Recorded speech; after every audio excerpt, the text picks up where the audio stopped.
everyone. I'm Melissa Beavers, manager of Lincoln Park Library, and I will be the library manager at LINC, Library Innovation Center. First off, I want to express how grateful we are that so many people in our community took part in our initial survey. We heard from people throughout the entire library district, everywhere from Grover to Erie. Your participation shows just how excited we all are for this project. We truly appreciate the time that you have already spent voicing your opinion and helping us to make something that will benefit all. Thank you so much for once again taking the time to participate in this second survey. When you see the following presentation by our architects, I hope you can see how much your opinions were taken into account and put into action. We appreciate every bit of input you can provide on this survey and are so excited to present to you a glimpse of the future of our library district and our community. Without further delay, here are our architects at Barker Winter CCAT. Hi everyone, my name is Andy Stein. I'm with Barker Rinker CCAT Architects and have been working closely with the staff, the High Plains Library District Board, and reviewing your comments to create a building that is inclusive and that is appropriate for the High Plains Library District. A building that represents your wants and your needs and represents the people, place, and pace of the High Plains. We believe in using a people-inspired design process to get the best results, and the public presentation process is part of that.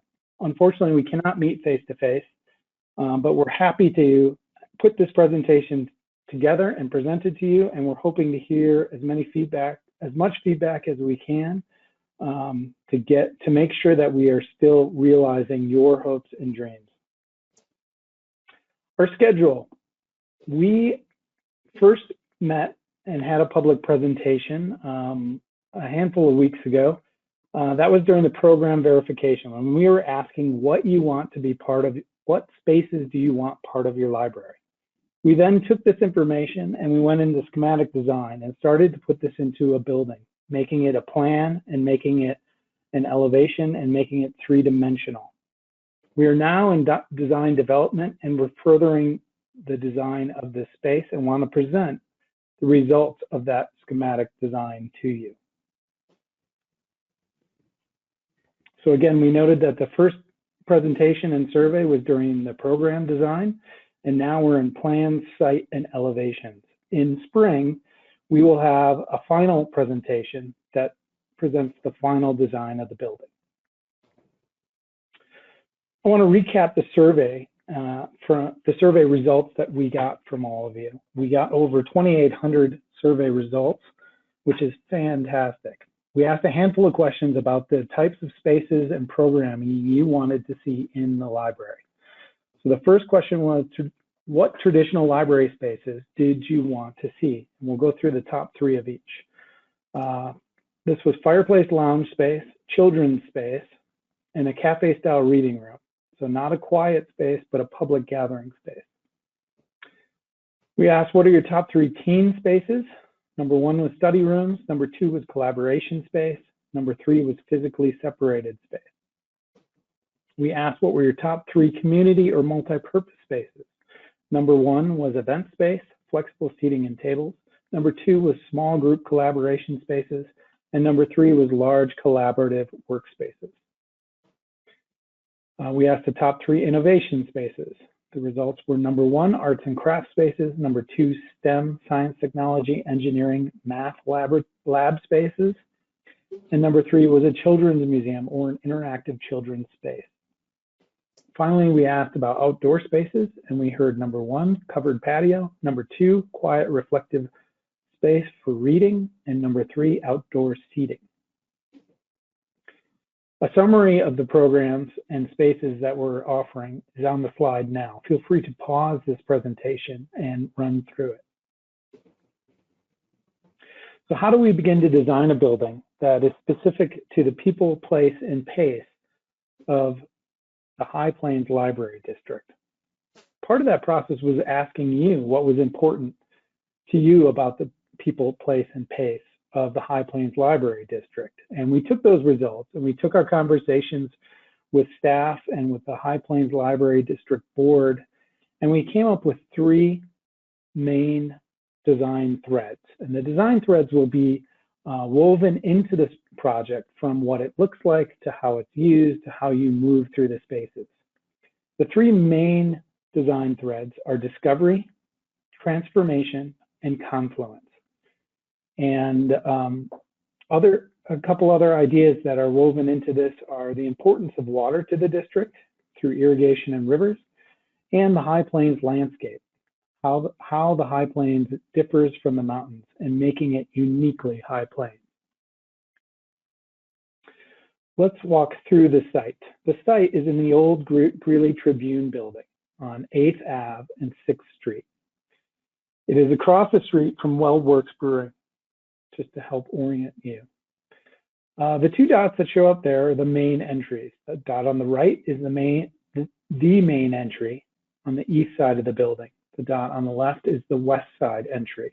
They both enter into a large lobby space, and this is the space we see as the public gathering space, the confluence, the meeting of all spaces, and a meeting space for all people.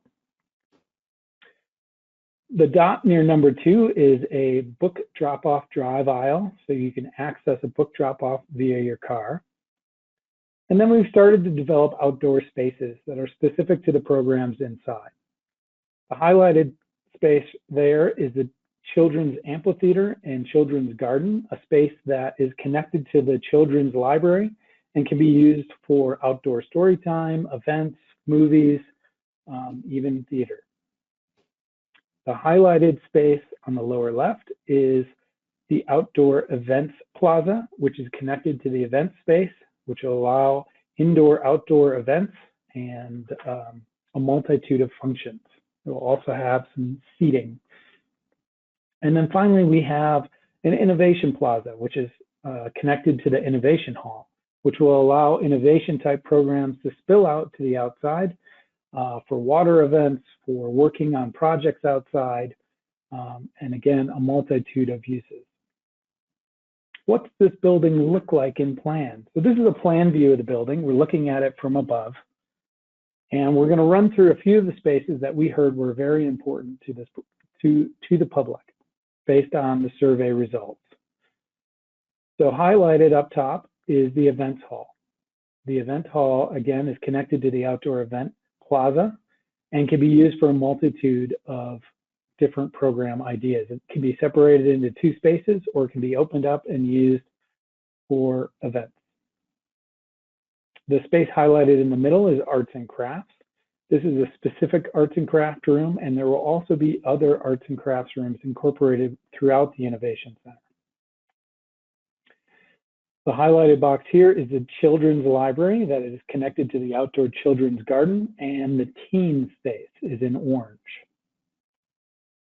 And then finally, highlighted in the middle is that large confluence space, that public events, lobby events hall.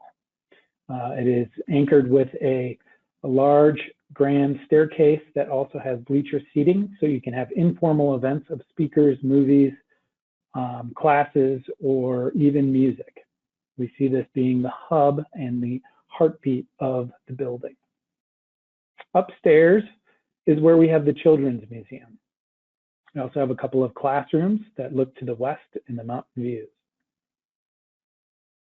Heading back downstairs, we heard that collaboration spaces, both small, large, private, and public spaces were desired. So we've started to develop some of these spaces along with classrooms and small study spaces. We also know the importance of technology, and we have created a couple of computer labs, and as well as public computing area, which is highlighted here. We also heard that a quiet, reflective outdoor space was desired, and this comes in the form of an outdoor courtyard in the middle of the building, which will allow both natural light and a space for people to break out into and have that quiet, reflective experience. Highlighted in purple is the Innovation Hall. This is envisioned as a series of rooms that allow all sorts of activities to take place, from pottery to electronics to woodworking and metalworks to looming to sewing. Any sort of class you can imagine could take place in these spaces. And then finally highlighted are a couple of different purple classrooms, which are intended to be used as STEM spaces, science and technology labs, maker spaces, recording studios. Finally, we want to leave you with a few images. These are renderings of what the building may look like. We have been working on these over the last couple of weeks. This is an image of the main entry on the east side of the building. You're looking into that main lobby space, and you're also getting a glimpse of the maker space. And this is looking from the southeast corner, looking into the main library stack space. What we envision this to be is, on the left, we have a screen, a metal screen with perforations, and we're showing in the upper left-hand corner an image of the Northern Regional Watershed District. And we're thinking that this could be applied to the screen so that there is a pattern on it that allows light to transform the building from morning to night. So in the day, the sunlight's coming through the screen and creating a pattern on the floor that is ever changing until you get to night. And at night, the light from the building is having the reverse effect in lighting up the outside of the building and drawing your interest. So again, that idea of transformation and the importance of water. On the right, we're showing a brick. So the materials on this building are brick, stucco, wood, glass, and metal screen. And the brick is what we're representing in the brick is this idea of the plains and the horizon line and sort of the hills. And it's sort of an abstract design that represents that. And then at the main entry, you have a large overhang and views into the space. So we want to hear from you. So please give us your feedback. We're looking for your comments on the spaces that are provided and the amenities that we've reviewed, space arrangements, what spaces are next to each other, and the general architectural character, what this building looks like and how the spaces feel. Thank you so much for your time. I'll leave it off to Matt Hort. Thanks, Andy. This is Dr. Matthew Hort. I'm the Executive Director of the High Plains Library District. And on behalf of Andy, Melissa, myself, the High Plains Library District staff, and our board, we would just like to thank you once again for being part of this incredible project. We look forward to sharing the results of the survey with you. I would ask you to please take the survey at mylibrary.us. And for ongoing updates throughout this entire project, please visit mylibrary.us/future library. Thank you again, and we can't wait to get more of your feedback.